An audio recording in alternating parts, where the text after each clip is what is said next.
नमस्कार, मैं Rana Yashwant India news पर आपका स्वागत करता हूं और आप देख रहे हैं अर्ध सत्य। आज 3 बातें। दिल्ली में क्या हरियाणा की बीजेपी सरकार ने यमुना के रास्ते रास्ते जहर भेजा? दूसरी बात ये कि उत्तराखंड में जो यूसीसी लागू हुआ है उसके असली मायने क्या हैं? और तीसरी बात ये कि आज की तारीख में जो बड़ी खबरें हैं, जो चर्चाएं चल रही हैं देश में कुंभ को लेकर के, उसमें जो हवाई यात्राएं हैं उनकी असलियत क्या है? 48,000 रुपये एक तरफ के जाने आने के। आज चर्चा इन तीनों पर। एक शेर है, इस बरस हमने जमीनों में धुआं बोया है, राहत इंदौरी साहब का है। इस बरस हमने जमीनों में धुआं बोया है, फल नहीं आएंगे अब, शाखों पे बम आएंगे। चुनाव का मौसम और मौसम पर चुनाव का रंग यूं एक जहां हो जाते हैं कि सच और फरेब का फर्क लगभग मिट सा जाता है। दिल्ली के लोगों को मारने की बड़ी साजिश हुई है। यमुना के पानी में जहर मिलाया गया है। जहर बीजेपी की हरियाणा की सरकार ने मिलाया और साजिश ये कि लोगों के मारे जाने का इल्जाम दिल्ली की आम आदमी पार्टी के सिर पर आ जाए। ये कौन कह रहा है? ये कहना है आम आदमी पार्टी के संयोजक और दिल्ली के पूर्व मुख्यमंत्री अरविंद केजरीवाल का। अरविंद केजरीवाल के मुताबिक गनीमत ये रही कि दिल्ली जल बोर्ड के इंजीनियर्स ने अगर उस जहरीले पानी को पहचाना नहीं होता, यानी कि उन्होंने समय पे पहचान लिया, वरना दिल्ली में बड़ा नरसंहार हो जाता। इतनी भयावह और दहला देने वाली बात अरविंद केजरीवाल उस समय कह रहे हैं जब दिल्ली में चुनाव के महज हफ्ता भर बचा है। पहले आप उनको सुनिए। हरियाणा की सरकार ने दिल्ली में यमुना से आने वाले पानी में जहर मिला के भेज दिया है। ये तो हमारे भला हमारे दिल्ली जल बोर्ड के इंजीनियर्स का कि उन्होंने पकड़ लिया। उन्होंने दिल्ली के बॉर्डर पे ही वो पानी रोक दिया और उस पानी को दिल्ली के अंदर नहीं आने दिया। अगर वो पानी दिल्ली के अंदर आ जाता और पीने के पानी में मिल जाता, दिल्ली के अंदर ना जाने कितने लोगों की मौत हो जाती। कितनी भयावह बात अरविंद केजरीवाल कह रहे हैं। जाहिर है जब इस तरह का बयान आएगा तो कोहराम मचेगा और मचा भी। एक जिम्मेदार व्यक्ति जो कह रहा है उसको इस बात का यकीन है कि लोग खतरे को समझेंगे और बीजेपी की हरियाणा सरकार के सिर पर यह ठीकरा फूटेगा। जब ठीकरा वहां फूटेगा तो उसका असर दिल्ली में बीजेपी पर भी पड़ेगा। बीजेपी मटियामेट हो जाएगी दिल्ली के चुनाव में। लेकिन बीजेपी इस मामले पर कमर कसकर केजरीवाल के सामने आकर के चढ़ बैठी।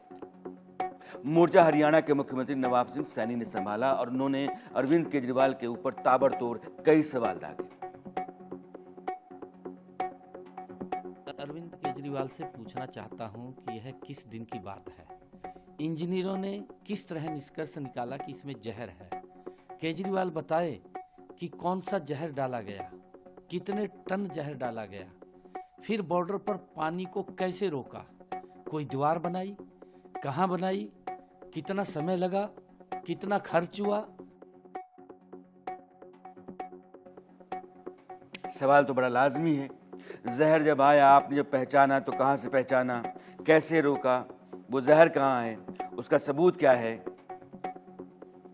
अब सवाल ये है कि सच क्या है। हमारा काम आपके सामने ऐसे ही मामलों की परत दर परत जो नकाब है उसको उतारना, जो असली चेहरा है उसको दिखाने का है। सो बारी बारी से इस पर हम आगे बढ़ते हैं।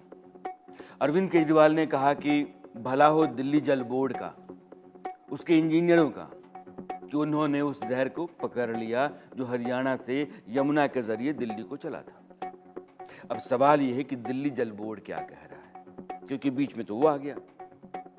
दिल्ली जल बोर्ड की सीईओ हैं शिल्पा शिंदे, और शिल्पा शिंदे ने दिल्ली के चीफ सेक्रेटरी को एक चिट्ठी लिख करके कहा है कि आपके सुप्रीमो अरविंद केजरीवाल का यह बयान, यह आरोप कि हरियाणा ने दिल्ली पहुंचने वाले यमुना के पानी में जहर छोड़ा है, तथ्यात्मक रूप से गलत, निराधार और भ्रामक है। इस तरह के झूठे बयानों से दिल्ली के लोगों में भय पैदा होता है। यही नहीं, यमुना से लगते राज्यों के साथ संबंधों पर भी प्रतिकूल प्रभाव पड़ता है। जिस दिल्ली जल बोर्ड के हवाले से अरविंद केजरीवाल ने यमुना में आ रहे जहर को पकड़ने और दिल्ली के लोगों को बचाने की बात कह रहे हैं, उसी दिल्ली जल बोर्ड की सीईओ यह कहती है। अब जल बोर्ड आगे क्या अपनी सफाई में कहता है, यह भी सुनिए। वो कहता है कि अमोनिया का स्तर, ये अमोनिया की बात हो जो जहर है, तो अमोनिया बहुत सारी वजहों से केमिकल है, आता है। तो अमोनिया का स्तर वजीराबाद बैराज के अपर स्ट्रीम क्षेत्र में अनुपचारित सीवेज, जो सीवेज होता है, जो हमारे आपके घर से कचरा निकलता है, गंदगी निकलती है, और औद्योगिक कचरे के मिलने से बढ़ता है। मॉनसून के बाद सर्दियों में यमुना का प्रवाह कम हो जाता है, पानी कम हो जाता है, जिससे नदी में छोड़े गए अनुपचारित सीवेज का समुचित रूप से पतला होना संभव नहीं है। परिणाम स्वरूप अमोनिया की सांद्रता, जो उसका कॉन्सेंट्रेशन है, वो बढ़ जाता है। पिछले साल अक्टूबर से यमुना में अमोनिया का स्तर बढ़ा हुआ है। आगे दिल्ली जल बोर्ड कहता है कि अमोनिया के स्तर में वृद्धि के कारण वजीराबाद और चंद्रावल जल शोधन संयंत्र, वाटर ट्रीटमेंट प्लांट में जो ट्रीटेड वाटर है, उसके प्रोडक्शन पे असर पड़ा है। 15 से 20% घटा है। इस स्थिति के चलते दिल्ली वासियों को जलापूर्ति में थोड़ी कठिनाई हो सकती है। हालांकि पिछले वर्षों के अनुभव के आधार पर यह उम्मीद है कि कुछ दिनों में वजीराबाद तालाब में अमोनिया का स्तर कम हो जाएगा और जल सामान्य उत्पादन के साथ दिल्ली के लोगों को पहुंचेगा। यानी अब तक जो आपने देखा सुना, उसका लब्बो लुबाब ये है कि अरविंद केजरीवाल कह रहे हैं कि बीजेपी ने हरियाणा से दिल्ली आने वाले पानी में जहर मिला दिया, दिल्ली जल बोर्ड के इंजीनियर्स ने पकड़ लिया, वरना दिल्ली में बड़ी संख्या में लोग मारे जाते। दिल्ली जल बोर्ड की सीईओ कहती हैं केजरीवाल का बयान झूठ है, इससे लोगों में डर पैदा होता है। असलियत यह है कि दिल्ली में हर साल अक्टूबर से फरवरी के बीच में यमुना में अमोनिया की मात्रा बढ़ जाती है। नदी में पानी कम होने से पॉल्यूटेंट की मात्रा भी बढ़ती है। दिल्ली जल बोर्ड यमुना के पानी की सफाई और जांच के बाद सप्लाई करता है। जो आपके घरों में पीने का पानी जाता है, उस पानी को भेजने का जिम्मा दिल्ली जल बोर्ड का है, और वो पानी को ट्रीट करना, उसके बाद वो पीने लायक पानी है या नहीं, इसकी जांच करना, फिर सप्लाई करना, यह काम करता है। इससे पहले भी कई बार यमुना में अमोनिया की मात्रा काफी बढ़ी है। आज की तारीख में जो दिल्ली सरकार कहती है, उसकी बात मैं छोड़ता हूं। दिल्ली में जो वाटर ट्रीटमेंट प्लांट्स होते हैं, 1 ppm अमोनिया साफ कर सकते हैं। दूसरे सोर्स से अगर पानी आता है ना, पानी की मात्रा ज्यादा हो जाती है, तो 2 से 2.5 ppm तक अमोनिया साफ कर लिया जाता है। इससे अधिक अगर अमोनिया होता है तो वाटर ट्रीटमेंट प्लांट के ट्रीटमेंट की कैपेसिटी पर असर पड़ता है, देर तक पानी को ट्रीट करना पड़ता है, प्रोडक्शन कम होता है, और यही भी चल रहा है। अप्रैल 2023 में यमुना का जो ppm लेवल था वो 8 पहुंच गया था, 8। अब ppm क्या है इसको समझते हैं, क्योंकि आज दिल्ली की सरकार जो है कहती है कि यमुना का ppm जो है वो 7 है। ppm यानी कि पार्ट्स पर मिलियन। मतलब ये है कि 1 मिलियन यानी कि 10 लाख भाग में किसी केमिकल की उसी यूनिट के लिहाज से जो मौजूदगी है, उसको आप ppm के जरिए मापते हैं। आसान भाषा में समझते हैं इसको। कोई कहता है कि पानी में क्लोरीन की मात्रा 2 ppm है। इसका मतलब ये है कि प्रत्येक 10 lakh milligram, 1 ppm 10 lakh milligram माना जाता है, तो 10 लाख मिलीग्राम पानी में 2 मिलीग्राम क्लोरीन है। 10 लाख मिलीग्राम में जितना भी केमिकल होगा, ppm का लेवल वो माना जाता है। 10 लाख मिलीग्राम का मतलब क्या हुआ? 1 लीटर पानी। तो आप यह भी कह सकते हैं कि 1 लीटर पानी में उस केमिकल की या क्लोरीन की जो मात्रा है वो 2 मिलीग्राम है। अब दिल्ली की जो मुख्यमंत्री हैं वो इस मामले को किस तरीके से रखती हैं, आप यह सुनिए। हरियाणा सीएम का बयान है, वो खुद ही उनके झूठ का पर्दाफाश कर देता है। एक तरफ वो कह रहे हैं ये कोई नया मुद्दा नहीं है, अमोनिया लगातार आता है और दूसरी तरफ वो कह रहे हैं हम झूठ बोल रहे हैं। ये दोनों चीज़ें कैसे हो सकती हैं? या तो अमोनिया है या अमोनिया नहीं है। ये कोई हमारे आपस की राय की बात नहीं है, ये तो फैक्चुअल स्टेटमेंट है।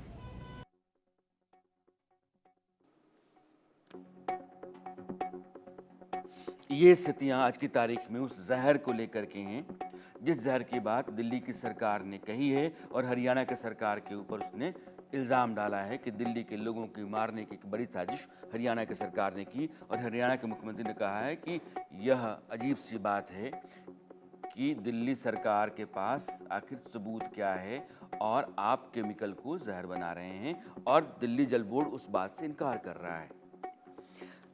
लाजमी इस पर चर्चा होनी चाहिए, बहस होनी चाहिए। मेरे साथ तीनों दलों के नेता हैं, प्रवक्ता हैं।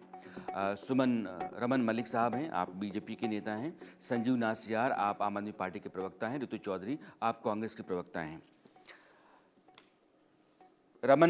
मलिक, मैं आपसे सवाल करूं इससे पहले मैं संजीव के पास आना चाहता हूं। संजीव, जहर कहते ही हड़कंप मचता है। अमोनिया कहने पर बात उतनी बनती नहीं है। चुनाव का मौसम है तो अमोनिया को जहर बता दो, बता करके माहौल को बिल्कुल खदबदा दो, ऐसा ही है।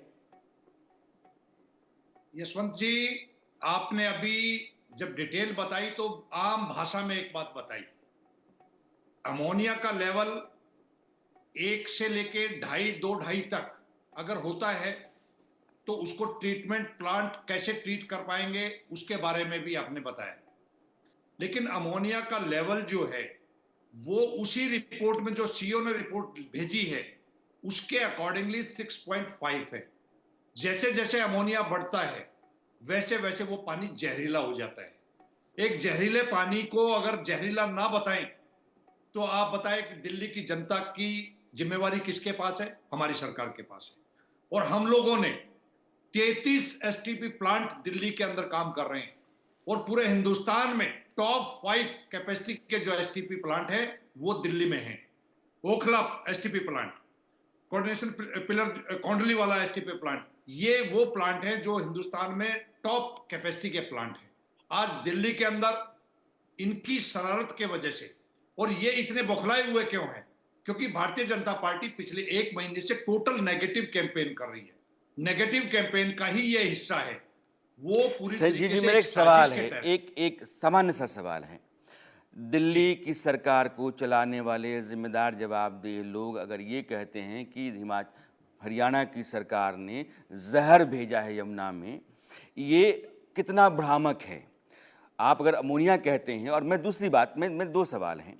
2023 अक्टूबर में आप तो आज 6.5 लेवल कह रहे हैं पीपीएम का, अमोनिया का 8 है और 5 से लेकर के 8 के बीच में कई दफ़ा रहा है। जब कभी भी ऐसा रहा है तब दिल्ली की सरकार को यह बेचैनी नहीं हुई कि दिल्ली के लोगों के लिए जहर आ रहा है और टीटीपी आपके पास है, लाजमी है कि दिल्ली जल बोर्ड ट्रीट करके पानी को पीने लायक है या नहीं है यह साबित कर देता है, उसके बाद ही लोगों के लिए भेजता है पीने की खातिर। तो जाहिर है कि जहर के ज़रिए लोगों के मरने की आशंका ना है, तो क्यों नहीं माने कि सिर्फ चुनावी स्टंट है ये और इस स्तर पे आ जाएगी राजनीति? देखिए यशवंत जी, आज दिल्ली वालों के स्वास्थ्य से जुड़ा हुआ ये मुद्दा है। एक जहरीला पानी अगर हरियाणा सरकार भेजेगी, और हम बार बार कह रहे हैं, आप सरप्राइज मानेंगे, हरियाणा के अंदर एक भी एसटीपी प्लांट नहीं है, उत्तर प्रदेश के अंदर एक भी एसटीपी प्लांट नहीं है। तो इन लोगों ने जिस तरीके से इमेच्योरिटी या इररिस्पॉन्सिबल गवर्नमेंट है कि आपको ये पता है कि पानीपत के अंदर 400 से ज्यादा डाइंग की यूनिट्स हैं, उसमें पॉइजन वाला पानी आता है, केमिकल वाला पानी आता है, वो पूरी तरीके से यमुना में, और कई दर्जनों नाले जो हैं वो यमुना के अंदर आते हैं। और हम ये बार बार ये रिक्वेस्ट कर रहे हैं कि भी आप इस पे काम कीजिए। ठीक है, आज हरियाणा मैं आपका सवाल लेकर के रमन मलिक के पास आता हूं। रमन मलिक, दरअसल संजीव ये कह रहे हैं कि उत्तर प्रदेश और हरियाणा दोनों राज्यों में वाटर ट्रीटमेंट प्लांट्स नहीं है। आप अपना पूरा कचरा कबाड़ केमिकल जितना कुछ होता है वो भेजते हैं और दिल्ली को उसका